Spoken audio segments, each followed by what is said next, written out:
Israeli सेना ने Gaza के कोने कोने में घुसकर उसे खंडहर में तब्दील कर दिया है, लेकिन उसके बावजूद वो हमास का सफाया करने में नाकामयाब रही है। उत्तरी गाजा में जिन इलाकों से आईडीएफ ने हमास को उखाड़ फेंका था, अब उन्हीं इलाकों में हमास की दोबारा वापसी हो रही है। लेकिन सबसे बड़ी बात यह है कि गाजा के रफा शहर में हमास का नेटवर्क अभी भी बरकरार है और रफा से अब इजरायली सेना पर एक के बाद एक बड़े हमले हो रहे हैं, जिसकी वजह से पीएम नेतन्याहू की मुश्किलें बढ़ गई हैं।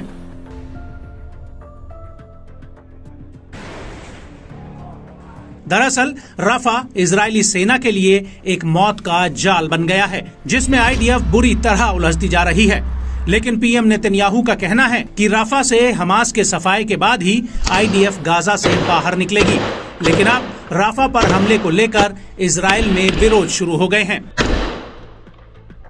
दरअसल गाजा में तैनात 900 से ज्यादा इजरायली सैनिकों के माता पिता ने इजरायली सेना को एक चिट्ठी लिखी है, जिसमें आईडीएफ से मांग की गई है कि वो राफा पर हमलों को रोक दें। सैनिकों के इन माता पिता ने राफा को उनके बच्चों के लिए एक मौत का जाल बताया है। आपको बता दें कि 2 मई को ये चिट्ठी इजरायली सेना को लिखी गई थी।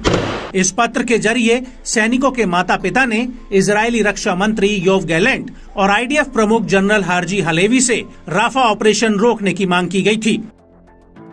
इस चिट्ठी के मुताबिक सामान्य जानकारी रखने वाले किसी भी व्यक्ति के लिए ये साफ है कि राफा में घुसपैठ के संबंध में महीनों की चेतावनियों और घोषणाओं के बाद दूसरी तरफ की सेनाएं सक्रिय रूप से हमारे सैनिकों पर हमला करने की तैयारी कर रही हैं। हमारे बेटे शारीरिक और मानसिक रूप से थक चुके हैं और अब आप उन्हें इस खतरनाक स्थिति में भेजने का इरादा रखते हैं।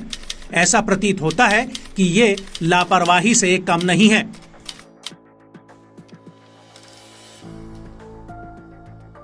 आपको बता दें कि राफा के भीतर किसी भी इजरायली सैनिक के लिए जटिल हालात हैं। हमास ने महीनों का वक्त लगाकर वहां पर खुद को मजबूत किया है।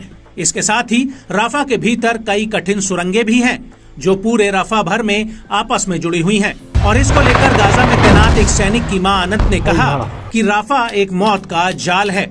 हमारे सैनिकों की हत्या के लिए जगह तैयार करने के लिए हमास के पास बहुत समय था। हम बहुत चिंतित और परेशान हैं।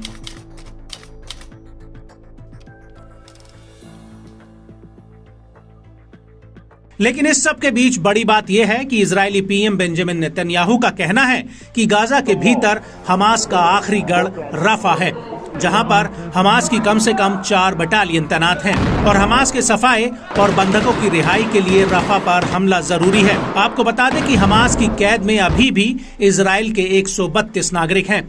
लेकिन रफा पर हमले को लेकर इजरायली सेना के भीतर कुछ सैनिकों में भी चिंता है। ऐसे में एक इजरायली सैनिक की मां ईदित का कहना है कि उसके बेटे ने उसे व्हाट्सएप पर मैसेज भेजकर कहा कि वो राफा के भीतर जाने से काफी खौफजदा है।